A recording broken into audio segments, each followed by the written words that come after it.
और हम सब मिलकर एक अच्छे क्या बोलूँ मैं, एक अच्छे वक्तव्य की तरफ बढ़ रहे हैं। और मैं सभी विद्वत जनों का बहुत बहुत धन्यवाद करती हूँ इस सम्मान के लिए। और गढ़वाल अध्ययन प्रतिष्ठान संस्थान दिल्ली का भी मैं हृदय से आभार व्यक्त करती हूँ कि उन्होंने मुझे इतने बड़े सम्मान के काबिल समझा, योग्य समझा, क्योंकि ये सफर बहुत बड़ा था। और मैंने कभी सोचा भी नहीं था कि ऐसा भी हो सकता है, क्योंकि सिर्फ चल रहे थे, पता नहीं था जाना कहाँ है, कैसे जाना है, क्यों जाना है। बस ये कुछ अच्छा लगता था, कलाकारी अच्छी लगती थी, तो कला को जी रहे थे, कला को निभा रहे थे, अभिनय कर रहे थे, क्योंकि बहुत अच्छा लगता था अपनी भाषा में किसी चीज़ को प्रस्तुत करना। और साथ में हिंदी से भी जुड़ी रही मैं हमेशा। और मेरा सौभाग्य है कि आदरणीय ललित मोहन थपलियाल नाट्य कला सम्मान से आज मुझे नवाजा जा रहा है, तो खुद पर बहुत अच्छा फील कर रही हूँ, बहुत स्वाभिमान हो रहा है, अच्छा लग रहा है। और इसके साथ ही मेरा सौभाग्य ये है कि मैंने उनके द्वारा लिखित नाटक चिमटे वाला बाबा, जो चमत्कार के नाम से जाना जाता है, उसमें अभिनय किया। और मैं आपको बताऊं, उस समय जब हम रिहर्सल के लिए जाते थे, ये भी मेरा सौभाग्य है कि साधना जो उनका कला थिएटर केंद्र जो उन्होंने अपने घर में बना रखा है, उस जगह जाकर भी हमने अभिनय किया, हमने रिहर्सल की। तो ये मेरे लिए और भी ज़्यादा खुशी की बात है। उनके नाती के द्वारा जो नाटक था वो निर्देशन उन्होंने किया था, कैजात गांधी जी ने। तो देखिए ना, उनके परिवार से जुड़ना। और उस समय जब रिहर्सल होती थी तो बहुत बारिश होती थी, तो कई बार ये होता था कि पहले बहुत दूर है साहिबाबाद, यहाँ पंजाबी बाग से वहाँ जाने में कभी रिक्शा, कभी ऑटो, कभी वो ई रिक्शा, इतनी बारिश। और कई बार तो रिक्शा कीचड़ के अंदर भी मेरा फंस गया था। और एक बार मैं, सुशीला दीदी को याद होगा, मंजू बहुगुणा जी थी और खुशहाल बिष्ट जी थे, वो सब हम सब ये लगा लो कि कितनी मुश्किल से रिहर्सल पर वहाँ पर पहुँचते थे, गीले कपड़ों में भी हमने रिहर्सल की है। लेकिन आज मुझे बहुत अच्छा लग रहा है। क्यों? क्योंकि वो सब आज फलीभूत हुआ है, और वो सब उसका जो है मुझे फल मिल गया है, और अच्छा लग रहा है इतने विद्वत जनों के बीच में। और मैं इसके साथ ही रमेश घिल्डियाल जी का भी बहुत बहुत धन्यवाद करती हूँ कि उन्होंने मेरे लगातार नाटकों को देखा और मुझे निर्णायक मंडल के सामने रखा कि हाँ, ये महिला काम कर रही है, लगातार काम कर रही है, और अभिनय के क्षेत्र में अच्छा काम कर रही है। तभी मुझे इस योग्य समझा गया और आज मुझे सम्मानित किया गया। मुझे लगता है कि जब हमें सम्मान मिलता है, कोई उपलब्धि मिलती है, और उसमें जब हमें आगे काम करने के लिए प्रोत्साहित किया जाता है, तो ये आज मैं अकेली महिला को सम्मानित नहीं किया जा रहा, मुझे पता है मेरे पीछे पता नहीं कितनी महिलाओं को सम्मानित किया जा रहा है।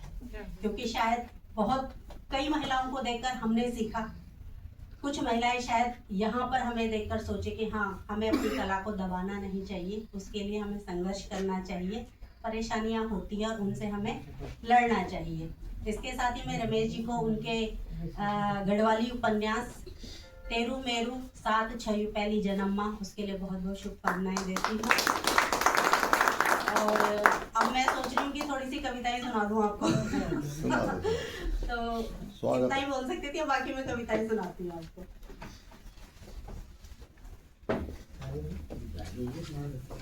हाँ? तो डायलॉग भी सुना सकते हैं। डायलॉग तो सुना नहीं रहा हूँ, सुनाती हूँ। चाहे कुछ भी हो, मैं हर रात एक नया ख्वाब देखूंगी। चाहे कुछ भी हो, मैं हर रात एक नया ख्वाब देखूंगी। ऊंचे गगन के चांद के साथ अपना अक्ष देखूंगी। टिमटिमाते तारों में अपना झिलमिलाता वजूद देखूंगी। इंद्रधनुष के रंगीन सपनों को आकार दूंगी। चाहे कुछ भी हो, मैं हर रात एक नया ख्वाब देखूंगी। हर विपत्ति तूफान को अपनी काबिलियत से मात दूंगी। हर विपत्ति तूफान को अपनी काबिलियत से मात दूंगी। लड़खड़ाऊंगी, गिरूंगी, संभलूंगी, हिम्मत से फिर चलूंगी। चाहे कुछ भी हो, चाहे कुछ भी हो, पर किसी कीमत पर मैं न रुकूंगी। कान खोल कर सुन ले जिंदगी बड़ा तंग करती है। कई बार जब हम संघर्ष कर रहे होते हैं तो जिंदगी को थोड़ा सा कान खोल कर सुन ले जिंदगी। वक्त को भी वक्त न दूंगी कि तू मेरी आंखों से बहे, कि तू मेरी आंखों से बहे। महिलाओं के लिए है एक कविता। चूल्हे की आग से खाना पकाने तक, चूल्हे की आग से खाना पकाने तक, रसोई के बर्तनों की जूठन धोने तक, चूल्हे की आग से खाना पकाने तक, रसोई के बर्तनों की जूठन धोने तक, गुसल खाने में मैले कपड़े धोने तक, सब्जी फलों की रेडियो से तकाजे लगाने तक, परचून की दुकान से राशन लाने तक, परिवार के हर रिश्ते को निभाने तक, मायका ससुराल के बीच पिस जाने तक, दिल में छुपे दुखों पर छिप कर रो आंसू बहाने तक, मिन्नतें करके सबको रूठने मनाने तक, कभी जूते चप्पलों थप्पड़ों से पिट जाने तक, अपने सपनों को पूरा करने की लड़ाई करने तक, अपनों से ही अपने वजूद की पैरवी करने तक, कभी मुंह तो कभी जुबान लड़ाने तक, रात भर रो रो कर आंखें सुजाने तक, खुद को खुद ही समझाने बुझाने तक, तितर बितर हुए रिश्ते को जोड़ने तक, कभी रुककर कभी समझकर, कभी लड़कर कभी हिम्मत भरकर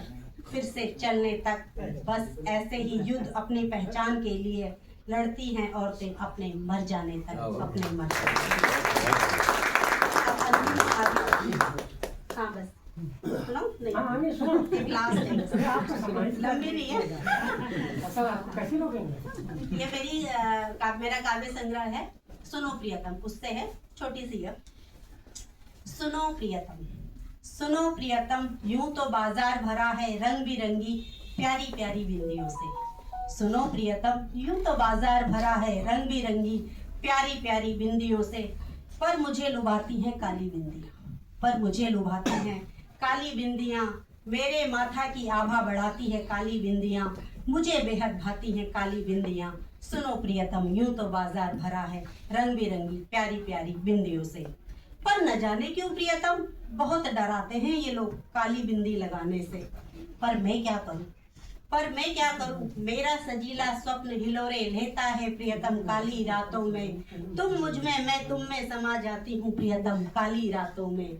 सुनो प्रियतम, हर विरहन को प्रियतम मिले कभी यादों में तो कभी मुलाकातों में, पर न जाने क्यों प्रियतम, पर न जाने क्यों प्रियतम, वो कहते हैं कि किस्मत काली हो जाती है, वो कहते हैं कि किस्मत काली हो जाती है। मैं पूछती हूँ कि किस्मत कौन है, किस्मत कौन है, किस्मत कौन है।